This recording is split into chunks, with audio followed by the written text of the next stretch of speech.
C'est un plaisir de vous retrouver sur les antennes de Canal 7. Bonjour à tous et bienvenue dans cette édition d'actualité.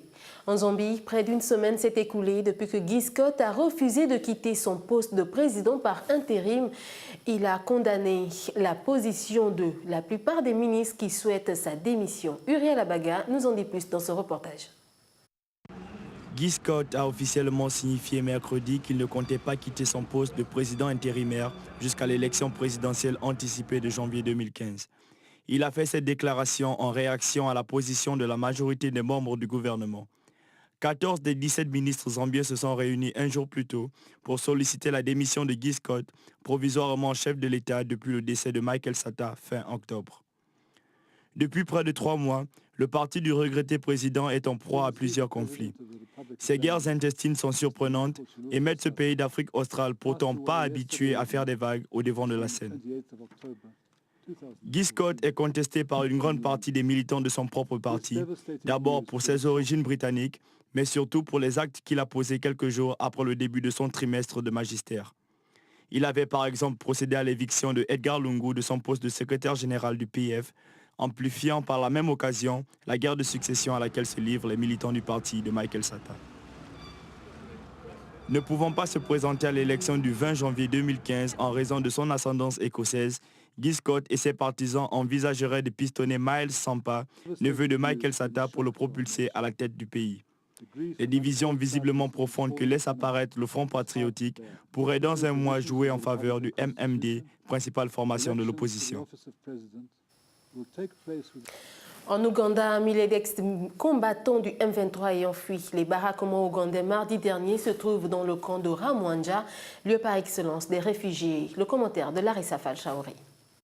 C'est l'inquiétude en Ouganda après la fuite de 1000 ex-rebelles mardi. Ces derniers s'opposaient à une opération de rapatriement vers la République démocratique du Congo, lancée par l'armée ougandaise dans le camp de Bihanga, situé à 300 km du sud-ouest de Kampala, où quelques 1300 d'entre eux étaient réfugiés. Une situation confuse qui fait craindre de graves affrontements. Nous prions pour que le gouvernement ougandais puisse nous reloger ailleurs parce que nous pensons qu'il va y avoir des affrontements après avoir vu les rebelles du M23 venir ici.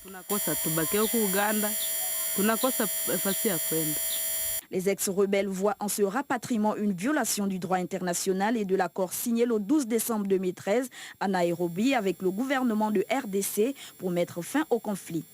Ce texte prévoyait les discussions sur les modalités de retour des anciens combattants du M23 réfugiés dans les pays voisins. Pour moi, avant de retourner au Congo, j'ai besoin que toutes les parties concernées s'assoient et examinent chaque détail de ce qui a été signé durant l'accord de Nairobi. Le processus de rapatriement n'est pas apprécié par tous les ex-rebelles, certains estimant que même rentrés dans leurs pays respectifs, leur sécurité sera menacée. Toutefois, les pays tels que la RDC demandent l'accélération du processus de rapatriement et souhaitent que ces ex-combattants déjà amnistiés regagnent le pays d'ici le 25 décembre. Alger et Paris ont signé une convention devant permettre aux imams algériens envoyés en France d'être formés, mais aussi être conscients des règles en vigueur dans l'Hexagone. C'est ce qu'a annoncé le ministre français de l'Intérieur lors d'une conférence de presse à Alger. Abdelaziz Maïga. Bientôt, les imams algériens délégués en France seront formés pour être en harmonie avec les exigences de la République française. C'est ce que stipule, entre autres, la convention signée jeudi dans la capitale algérienne entre le ministre des Affaires religieuses algérien Mohamed Aïssa et son homologue français de l'Intérieur Bernard Cazeneuve. Alors que les actes islamophobes sont en hausse en France, selon des associations, Bernard Cazeneuve a affirmé la détermination du gouvernement français à lutter contre toute manipulation terroriste. Nous avons décidé de signer une convention qui permettra de mobiliser le monde universitaire, le monde intellectuel, de nouer des conventions entre les centres de recherche, les universités, de manière à faire en sorte que la pédagogie, la formation puissent faire leur œuvre pour lutter contre le mensonge, la manipulation à laquelle se livrent un certain nombre d'acteurs terroristes. faisant référence à des actes terroristes abjects et barbares qui n'ont rien à voir avec la religion musulmane.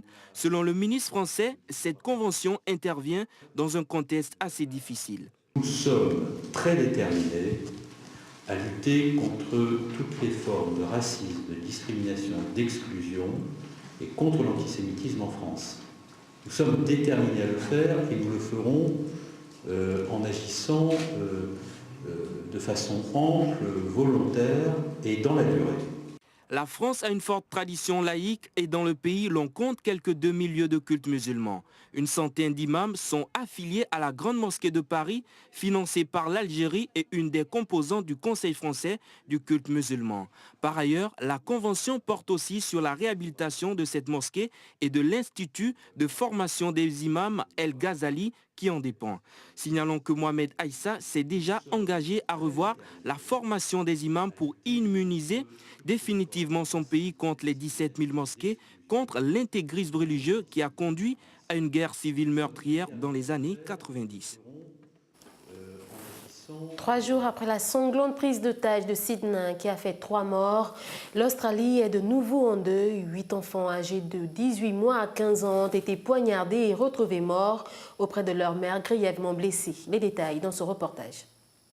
8 enfants âgés de 18 mois à 15 ans ont été retrouvés morts ce vendredi auprès de leur mère, grièvement blessés et qui seraient dans un état stable actuellement. Ils ont été poignardés à mort dans la nuit de jeudi à vendredi. Cairns, situé au nord-est de l'Australie, est décrit comme une localité difficile, marquée par l'alcoolisme et la violence. Pour l'heure, la scène du crime a été mise sur surveillance. La police, quant à elle, a rassuré la population. Je peux vous dire à ce stade que je pense qu'ils sont 8. Comme je l'ai dit, la scène a été mise sous scellé et ce chiffre peut monter ou descendre. Je pense qu'ils ont entre 18 mois et 15 ans. Pour l'instant, le public n'a pas à s'inquiéter à ce sujet. C'est juste un événement tragique, très tragique. La situation est bien sous contrôle pour l'instant. Personne n'a à s'inquiéter. 3 jours après la prise d'otage meurtrière de Sydney, le Premier ministre australien Tony Abbott s'est rapidement prononcé, estimant que le pays traversait des jours difficiles. Pour lui, ce crime est innommable. Une enquête a donc été ouverte pour connaître les auteurs et les mobiles du crime. Culture à présent, le film dit Interview sortira en salle pendant la période de Noël. Bravant la sommation des pirates du web à la maison Sony Pictures Entertainment, productrice du film, cette comédie évoque un complot fictif de la CIA afin d'assassiner un dirigeant nord-coréen. Les explications avec Roland Jacou. You know, people say that actors lie for a living, but this is living a lie. Okay, Rob, when you're ready. Get ready, camera 2. Oh, Jesus. Whoa. His head looks like somebody... Ceci est la bande-annonce du film The Interview, produit par le studio poids lourd d'Hollywood, évoquant en plus des sujets traités les attentats du 11 septembre 2001 aux États-Unis. De nombreux propriétaires de salles se sont vus proposer de ne pas diffuser le film à sa sortie prévue dans la période de Noël prochain. Sony Pictures a été frappé il y a quelque temps par des pirates informatiques qui ont adressé de nouvelles menaces mardi dernier à ceux qui iront voir le film sur Kim Jong-un, intitulé L'interview qui tue. Ce film est une comédie sur un complot fictif de la CIA prévu pour assassiner le dirigeant nord-coréen Kim Jong-un, produit par le géant de la production cinématographique.